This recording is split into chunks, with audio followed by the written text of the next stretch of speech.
오늘 말씀은 누가복음 11장 34절에서 보도록 하겠습니다. 내 몸의 등불은 눈이라. 성하면 온몸이 밝을 것이요 만일 나쁘면 내 몸도 어두우리라. 그러므로 내 속에 있는 빛이 어둡지 아니한가 보라.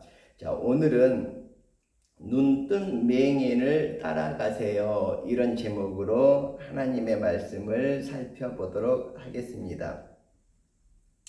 자, 우리들이 눈뜬 장님을 따라간다 이런 얘기를 많이 하지 않습니까? 그거는 곧 몽학선생을 뜻합니다. 몽학선생이라는 거는 옛날에 귀족이 있으면 귀족의 자녀들을 이렇게 돌보았던 노예들을 몽학선생이라고 했습니다. 그러니까 자녀들을 정말 지식적인 이런 학문적인 것을 가르치기보다는 그냥 안전하게 보호해주는 그 정도의 역할을 했던 사람들을 몽학선생이라고 했죠. 그래서 우리들이 몽학선생이라는 뜻은 최근에 이렇게 정말 소경을 인도하면 정말 구렁텅이에 빠진다 이런 뜻으로 많이 이해를 하고 있습니다. 그래서 저는 우리 학생들에게 항상 여기 강의할 때 우리가 신체적인 우리가 현실로 보는 이 눈이 굉장히 중요하다. 그런데 어떻게 보면 우리들이 실제 세상을 바라보는 이 신체적인 눈보다도 어떻게 보면 정신적인 눈이 더 중요하다. 그리고 정신적인 눈보다는 영적인 눈이 굉장히 우리한테 중요하다. 이런 말씀을 많이 드립니다. 그리고 논문을 지도할 때도 제가 우리가 단순한 지식을 쌓아서 논문을 잘 쓰는 것보다 어떻게 보면 바른 정신을 갖는 게 더 중요하고 그것보다는 바른 인격을 가지고 이 세상을 살아가는 게 더욱 중요하다. 이런 얘기를 많이 했습니다. 자, 어떤 사람이 목사님께 찾아와서 하나님을 어떻게 하면 볼 수 있습니까? 저는 하나님을 저에게 보여주면 제가 하나님을 믿겠습니다. 이렇게 얘기를 하는 것입니다. 그래서 그 목사님이 밖으로 데리고 나가서 정말 태양이 정말 쨍쨍 이렇게 비치고 있을 때 태양을 직접 눈으로 보라고 얘기를 합니다. 그러자 이 청년은 태양을 직접 눈으로 보게 되면 눈이 멀어버리잖아요. 그래서 태양을 볼 수 없다고 얘기를 하죠. 그러자 그 목사님이 얘기를 합니다. 하나님이 만드신 이 태양도 제대로 보지 못하면서 어떻게 하나님을 보려고 하느냐, 이러한 교훈을 주었던 것이 기억납니다. 그리고 저도 여러분에게 정말 우리가 보는 시각에 있어서, 자, 어떤 사람은 유리가 있는데 유리 뒤에 은박이가 칠해진 유리를 보고 있습니다. 그러면 그 너머의 것이 보입니까? 안 보입니까? 안 보이죠. 그런데 어떤 사람은 은박이 칠해져 있지 않는 투명한 유리를 보고 있으면 그 너머까지 볼 수가 있습니다. 자, 그런데 우리들은 이 세상을 살아갈 때 은박이가 칠해진 거울을 보는 것과 같은 그러한 삶을 살고 있습니다. 그래서 우리들은 우리 인생 저 너머를 볼 수가 없는 것이죠. 그냥 거울에 비치는 내 뒷모습만을 바라보면서 그것이 우리의 미래인 것처럼, 그것이 바로 우리의 앞으로 장래에 살아갈 일들일 것처럼 이렇게 느끼는 경우가 많습니다. 그렇지만 절대로 우리가 알지 못하는 그 유리 너머에는 알지 못하는 또 다른 세계가 있는데 우리는 그 세계를 보지 못하고 살아가는 경우가 많고, 그렇기 때문에 우리 하나님을 알지 못하고 부인하면서 이렇게 살아가는 경우가 많다고 볼 수 있습니다. 자, 그래서 우리들은 어떻게 해서든지 정말로 이 눈을 바르게 뜨고 이 세상을 살아가야 될 것입니다. 자, 우리 성경책 마태복음에 보면 이러한 말씀이 있습니다. 그냥 두어라. 그들은 맹인이 되어 맹인을 인도하는 자로라. 만일 맹인이 맹인을 인도하면 둘이 다 구렁텅이에 빠지리라. 이렇게 말하고 있습니다. 특히나 사회 지도자인 경우는 정말 이 부분을 조심을 해야 됩니다. 우리 국민들을 구렁텅이로 몰아넣는 이런 현상들을 저는 많이 봅니다. 그래서 우리가 사회 지도자의 위치에 있다면 정말 우리 국민들을 또 우리 시민들을 어떻게 해서든지 바른 길로, 올바른 길로 이렇게 인도해야지만 됩니다. 그렇지 않고 구렁텅이로 인도하게 되면 정말로 그 부분을 몽학선생과 같다. 정말 맹인을 인도하여서 구렁텅이로 빠뜨리는 것과 같다. 이렇게 말을 할 수가 있습니다.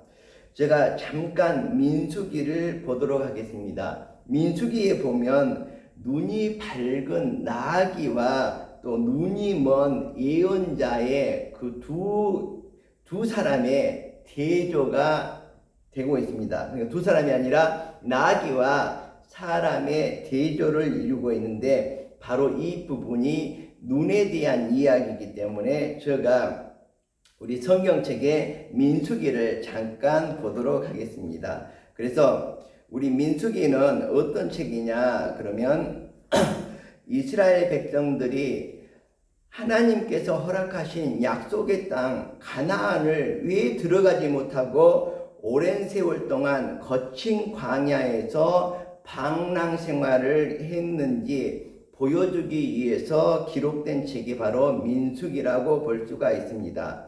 그래서 시내산을 떠난 이후에 이스라엘 백성들이 약속의 땅 가나안 땅을 들어가기 위해서 40년 동안 광야에서 지내게 됩니다. 그래서 그때 광야 생활을 그곳에서 어떻게 행진을 했고 무슨 일이 일어났고 정말 그런 모든 것들을 보여주는 광야의 방랑기라고 할 수 있는 것이 바로 민수기라고 볼 수가 있겠습니다. 그래서 오늘은 민수기 22장에 모압 왕이 모압 왕 발락이 예언자 발람을 불러오게 되는 이 부분에 대해서 얘기를 하려고 합니다. 제가 성경의 역사라 그럴까요? 이 부분에 대해서는 옛날에 여러분에게 자세히 한번 설명을 드린 적이 있거든요. 자, 그 부분은 이제 제외하고 오늘 이 부분은 이스라엘 백성이 출애굽에서 탈출해서 홍해를 건너고 광야 생활을 40년 동안 하는데 40년이 거의 다 돼갈 즈음의 이야기입니다. 자, 그때 모압이라는 땅에 이스라엘 민족이 진을 치고 거주를 하게 되었습니다. 자, 그런데 그 모압 땅에는 발락이라는 여기 왕이 이렇게 다스리고 있었던 시기입니다. 자, 그런데 이 모압은 누군지, 모압 족속은 누군지부터 한번 알아봐야 될 것 같습니다. 모압 족속은 소돔과 고모라가 멸망할 때 있지 않습니까? 그래서 롯의 가족이 소돔과 고모라에서 유일하게 구원을 살아남게 되죠. 자, 그런데 그때 어떻게 됩니까? 롯의 아내는 뒤를 돌아본 거로 소금 기둥이 되었더라. 이야기 잘 알고 계시죠? 자, 그래서 롯의 아내는 죽어버리고 사이들도 이제 나오지 못하고 믿지 못해서 다 그곳에서 죽어버렸죠. 그래서 롯과 두 딸만 살아남았습니다. 자, 그런데 사이들도 다 죽어버렸고 그러다 보니까 어떻게 됩니까? 롯이 자기 큰딸과 잠자리를 해서 아들을 낳게 됩니다. 그 아들의 이름이 모압입니다. 그 모압이 커다란 민족을 이뤄서 모압 족속이 되었습니다. 그래서 지금 오늘 이스라엘 백성이 이스라엘 백성이 이 모압 땅에서 진을 치고 가나안 땅으로 마지막 들어가기 전에 대기하고 있을 때 바로 이 일입니다. 자, 그래서 발락이라는 왕이 정말 그 이스라엘 백성의 이 소문을 들었습니다. 그래서 예굽 나라에 10가지 재앙을 내려서 예굽 왕이 두 손 두 발 다 들고 이스라엘 백성을 모두 가나안 땅으로 가기로 허락했다는 것과 홍해바다를 건너서 홍해바다를 하나님의 능력으로 건넜다는 이러한 이야기를 듣게 된 거죠. 그래서 굉장히 두려움을 느끼고 있었습니다. 그래서 모압 왕 발락은 많은 고민을 한 거죠. 그때 상황이 어땠느냐? 이 성경책에 보면 소떼가 들판의 풀을 모두 많은 소떼가 들판의 틀을 모두 뜯어먹어 버릴 것 같이 이스라엘 민족이 모압 족속을 완전 짓밟아 버릴 것이다. 이렇게 불안을 느끼고 있었습니다. 그때 예언자 발람이라는 사람이 있었는데 이 사람이 소문이 뭐였냐 그러면 발람이라는 예언자가 축복하는 사람은 복을 받고 저주하는 사람은 저주를 받는다. 이렇게 소문을 듣고 있었습니다. 그래서 이 발락이라는 모압 왕은 발람이라는 선지자를 불러서 이스라엘을 저주하도록 이렇게 사주를 합니다. 그리고 내가 금은보화를 가득 줄 테니까 와서 정말 그렇게 기도를 해달라, 예언을 해달라, 이렇게 얘기를 합니다. 그래서 이 발람이라는 예언자가 이스라엘 민족을 저주하게 되면 그때 모압 왕이 이스라엘을 공격해서 그들을 모두 내쫓아 버리겠다, 이제 이런 계획을 가지고 있었던 거죠. 그래서 이 발락이라는 모압 왕이 발람을 초대를 합니다. 그래서 민수기 22장 12절을 보면 하나님이 발람에게 이르되 너는 그들과 함께 가지도 말고 그 백성을 저주하지도 말라. 그들은 복을 받은 자들이니라. 자, 이렇게 금은보화와 명예를 줄 테니까 우리 모압 땅으로 와서 이스라엘을 저주해라. 그러니까 하나님께서 이렇게 말씀을 하자 가지 않고 버티게 되죠. 근데 그 다음에 이제 더 높은 이런 대신들을 발람에게 파송을 하게 되죠. 그래서 금은보화와 많은 영예를 줄 테니까 여기 와서 이스라엘을 저주해달라, 이렇게 다시 부탁을 합니다. 자, 그런데 그때 발람에게 욕심이 생긴 거죠. 그래서 욕심이 생겨서 내가 금은보화를 많이 얻을 수가 있는데 그거는 받아야지, 이런 생각을 하게 됩니다. 그래서 자, 17절을 한번 보도록 하겠습니다. 자, 거절을 했는데 17절에 보면 내가 그대를 높여, 그러니까 발락이 예언자 발람에게 하는 말입니다. 내가 그대를 높여 크게 존귀하게 하고 그대가 내게 말하는 것은 무엇이든지 시행하리니 청하건대 와서 나를 위하여 이 백성을 저주하라 하시더이다. 이렇게 발락의 신하들이 발람 선지자에게, 예언자에게 와서 얘기를 하는 것입니다. 자, 그런데 이제 이 발람이 이제 마음속에 고민을 하게 된 거죠. 이렇게 많은 금은보화를 나에게 주고 나를 크게 존귀하게 해준다는데 욕심이 생긴 겁니다. 가고 싶은 마음이 생긴 겁니다. 자, 그래서 하나님께서는 어떻게 하십니까? 자, 하나님께서 23절을 한번 보도록 하겠습니다. 나귀가 여호와의 사자가 칼을 빼어 손에 들고 길에 선 것을 보고, 이 발락이 나귀를 타고 이제 그 모압 땅으로 가고 있는데 하나님의 사자가 칼을 들고 거기에서 서 있습니다. 선 것을 보고 길에서 벗어나 밭으로 들어간지라 발람이 나귀를 길로 돌이키려고 채찍질하니 여호와의 사자는 포도원 사이 좁은 길에 섰고 좌우에는 담이 있더라. 나귀가 여호와의 사자를 보고 몸을 담에 대고 발람의 발을 그 담에 짓누름에 발람이 다시 채찍질하니 여호와의 사자가 더 나아가서 좌우로 피할 데 없는 좁은 곳에 선지라. 이렇게 진행이 되고 있습니다. 나귀가 여호와의 사자를 보고 발람 밑에 엎드리니 발람이 노하여 자기 지팡이로 나귀를 마구 때리는 것입니다.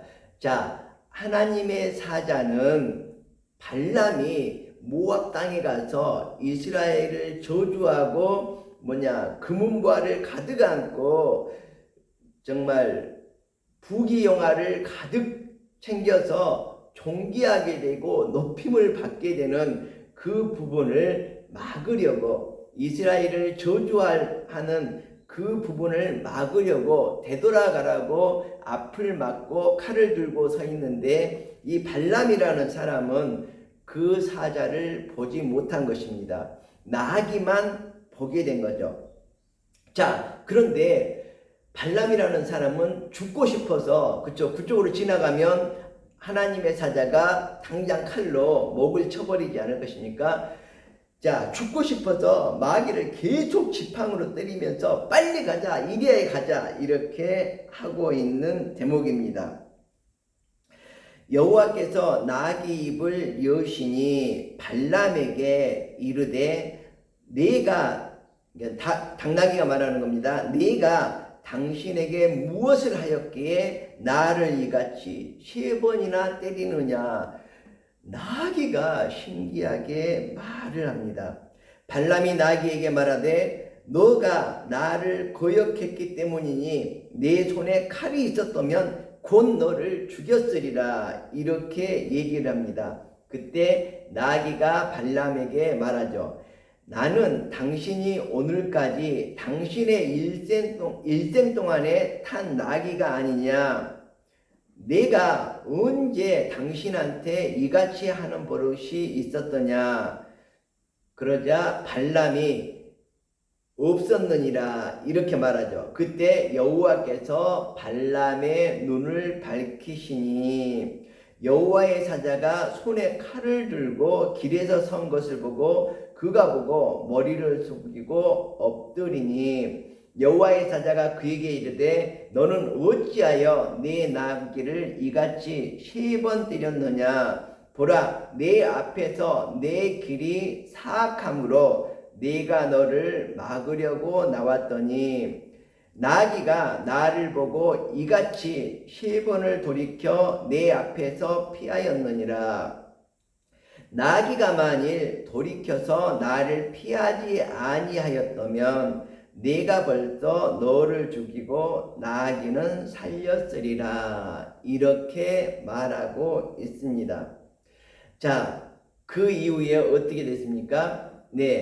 이 하나님께서 발람을 결국 모압 왕 발락에게 보내게 됩니다. 그러면서 하나님께서 이렇게 발락에게 말하죠. 여기 발람이 발락에게 이르되 내가 오기는 하였으나 무엇을 말할 능력이 있으리까? 하나님이 내 입에 주시는 말씀 그것을 말할 뿐이니다. 이렇게 얘기를 합니다. 그리고 3번이나 이스라엘을 저주하라고 하는데 저주하지 않고 축복을 하게 되죠. 그렇지만 이 발람이라는 선지자는 결국은 뭐랄까 재물에 눈이 어두워서 눈이 가리워져서 결국은 미디안 족속인가를 공격할 때 죽임을 당하고 맙니다. 자, 이런 이야기인데 정말 재밌는 이야기라고 생각을 합니다. 자, 우리가 이렇게 흔히 말할 때 눈이 맞았다 이렇게 얘기를 하는 얘기를 많이 듣지 않습니까? 눈이 맞았다는 것은 마음을 볼 수 있었다. 눈을 보면 마음을 알 수 있고 서로 공감이 생기는 것이죠. 그래서 다른 사람의 마음을 읽을 수 있는 것이 바로 우리의 눈동자가 아닌가 이렇게 생각을 해봅니다. 자, 우리도 이 세상을 바라보는 이 시가 매우 중요하다고 제가 학생들에게 누누이 이렇게 수업을 하면서 얘기를 하고 있습니다. 우리가 미국의 대통령 중에서 뭐 이렇게 워싱턴이라든지 아니면 링컨 대통령, 루즈벨트 대통령, 제퍼슨 이런 사람들은 매우 잘하는데 미국의 위대한 대통령, 제가 볼 때는 정말 두 번째가라면 서러울 대통령, 정말 네 번째까지도 속하지 않았던 대통령인데 네 번째 다음에 대통령을 큰바위 얼굴로 조각하라면 저는 바로 미국의 제17대 대통령이었던 앤드루 존슨 대통령을 꼽고 싶습니다. 정말 다섯 번째가 아니라 저는 첫 번째나 두 번째가 되지 않을까 이렇게 생각하는 대통령입니다. 그래서 앤드루 존슨은 3살 때 아버지를 잃게 됩니다. 아버지가 돌아가셨다는 거죠. 그래서 학교는 문턱도 가보지 못했습니다. 13살 때 양복점에 취직을 해서 열심히 근로를 하게 되고 그 다음에 17살 때 양복점을 차리고 그 이후에 구두수성공 딸과 결혼을 하게 됩니다. 결혼을 한 후에 그 구두수성공의 딸하고 결혼을 했는데 그 딸로부터 글을 배우게 되죠. 그리고 결국 링컨 대통령의 보좌를 하는 부통령으로 이렇게 임명을 받게 되죠. 부통령으로 당선이 되게 되죠. 자, 그런데 16대 링컨 대통령이 암살을 당하고 16대 대통령을 이렇게 승계하게 되죠. 그리고 17대 대통령에 출마를 하게 됩니다. 자, 출마를 했는데 이 학교는 문턱도 못 가본 이 앤드루 존슨을 인신공격을 합니다. 초등학교도 못 나온 사람이 어떻게 미국을 이끌겠느냐. 이렇게 이제 굉장히 인신공격을 하니까 국민들이 소요가 되지 않습니까? 그때 앤드루 존슨은 이렇게 얘기를 합니다. 미국을 끄는 힘은 학력에 있지 않습니다. 정직과 긍정적인 의지로 미국은 이끌어갈 수 있습니다. 예수님을 보십시오. 예수님은 초등학교를 나왔습니까? 그래도 정말 온 인류의 지도자가 되지 않았습니까? 이렇게 열변을 토하게 됩니다. 그래서 국민들의 열렬한 환호를 받으면서 결국 17대 대통령에 당선이 되었습니다. 그 이후로 소련의 영토였던 알래스카를 720만 달러에 사들이게 됩니다. 우리나라 돈으로 바꾸자면 지금 현재는 약 93억 원 정도로 이렇게 사들이게 되는 것이죠. 그때 많은 국민들이 이구동성으로 이렇게 했습니다. 맹지이고 얼음덩어리인 딸을 이렇게 사들여가지고 뭐 하려고 하느냐, 막 이렇게 폭언과 욕설을 막 내뱉었었죠, 국민들이. 그런데 이 앤드루 존슨 제17대 대통령은 이 사안을 국민 투표에 붙여서 잘 설득을 했죠. 우리가 지금 그것을 사용하려고 사는 것이 아니라 앞으로 우리의 아들, 딸들이 그리고 그 다음 세대들이 정말 사용할 정말 너무너무 귀중한 그러한 보물창고입니다. 우리는 이 땅을 꼭 사야 됩니다. 이렇게 국민들을 설득을 해서 국민투표에 붙여서 결국은 그 땅을 사게 됐죠. 자, 그런데 오늘날은 어떻습니까? 자, 93억 원. 그러니까 그때 지금은 이제 돈 값어치가 좀 더 떨어졌기 때문에 그때 값어치에 대해서 많이 올랐겠지만 그때 당시에 93억 원을 주고 산 이 땅이 우리 그 남한 영토에 정말 17배 정도 됩니다. 17배. 어마어마한 크기죠. 우리 한국처럼 산다면 정말로 한국이 5천만이라고 친다, 5,200만이라고 친다면 정말 정말 9억, 그죠? 9억의 인구가 살 수 있는 우리 그런 땅이라고 보면 되거든요. 어마어마한 그 땅을 정말 93억 원 주고 샀는데 이 땅의 값어치는 얼마 정도 될까요? 93억이었을까요? 아니죠. 이 땅은 930억 주고도 1,300억 주고도 3조 3천억을 주고도 9조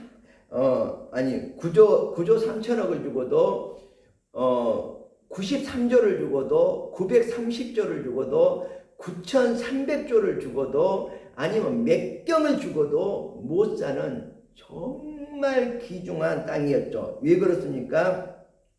오늘날 이 알래스카가 군사적인 요충지입니다.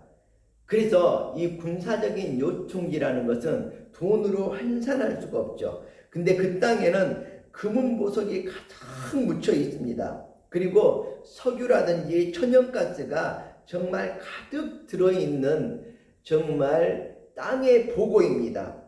정말 보물창고죠. 그리고 그 바다에는 정말 그 바다는 어류가 굉장히 많이 서식하는 정말 어류의 보고인 것이죠. 그 땅이. 그래서 정말 이 앤드루 존슨이라는 미국의 제17대 대통령은 정직한 눈, 그리고 긍정의 눈, 또 미래를 보는 안목으로 해서 미국을 가장 부유하게 했던 대통령이 아니었나 이렇게 생각을 해봅니다. 근데 우리나라 대통령들은 어떻습니까? 물론 해안을 가지고 정말 이승만 대통령이 이 땅에 자유민주주의를 이렇게 건설을 했고, 그 다음에 박정희 대통령도 해안을 가지고 우리 경제를 정말 부흥시켰습니다. 그런데 지난 정부 때는 어떻게 했습니까? 원자력 산업이라는 것은 지금 우리의 화석연료가 아닙니다. 머리에서 만들어낸 정말로 과학과 학문이 만들어낸 정말 소중한 에너지입니다. 그래서 이 원자력이라는 것은 물론 쓰레기는 약간 있지만 환경오염이 제로입니다. 공기를 오염시키지 않습니다. 정말 물을 오염시키지 않습니다. 그 말은 청정에너지라는 것이죠. 그래서 이 앞전 정부는 정말 이 원자력을 파괴해버린 거죠. 파괴해버려서 정말 어마어마한 먹거리를 날려버린 겁니다. 미래 사업을. 정말 앤드루 존슨 대통령과 같이 긍정의 눈으로 미래를 바라보는 안목이 있어야 되는데 한 치 앞도 못 내다본 것입니다. 그래서 우리 민족은 이 원자력으로 인해서 저는 이 93억이 아니라 930억이 아니라 9,300억이 아니라 9조 3천억이 아니라 93조가 아니라 정말 93조가 아니라 930조가 아니라 어떻게 보면 정말 2000조 원 이상을 날려버렸다고 생각하는 사람입니다. 정말 안타까운 거죠. 그래서 우리들은 정말로 이제 본론으로 들어와서 내 몸의 등불은 눈이라 성하면 온몸이 밝을 것이요. 그래서 우리의 눈은 항상 밝아야 됩니다. 그런데 반대로 나쁘면 내 몸도 어두우리라. 그렇죠. 우리가 긍정의 눈으로 미래를 바라보는 안목이 다 사라질 수밖에 없다는 것이거든요. 자, 그래서 우리들은 다시 정리를 하도록 하겠습니다. 우리가 바라봐야 할 것은 지금 우리 눈에 보이는 신체적인 것뿐만이 아니라 정신적인 것, 영적인 것까지를 우리들은 바라볼 수가 있어야 되겠습니다. 그래서 정말 저 천국을 바라볼 수 있는 여러분들이 되시기를 간절히 원하면서 오늘 말씀을 마치도록 하겠습니다. 기도하겠습니다.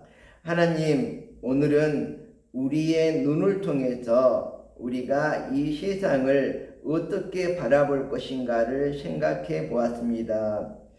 우리의 몸의 등불은 바로 눈이라고 했습니다. 우리가 긍정의 눈과 긍정의 미래를 바라보는 안목을 가지고 이 세상을 올바르게 살아가게 해주시고 바로 하나님의 세상을, 하나님의 세계를 바르게 바라볼 수 있는 영적인 시력을 갖게 해 주시옵소서. 감사드리며 예수님의 이름으로 기도합니다. 아멘.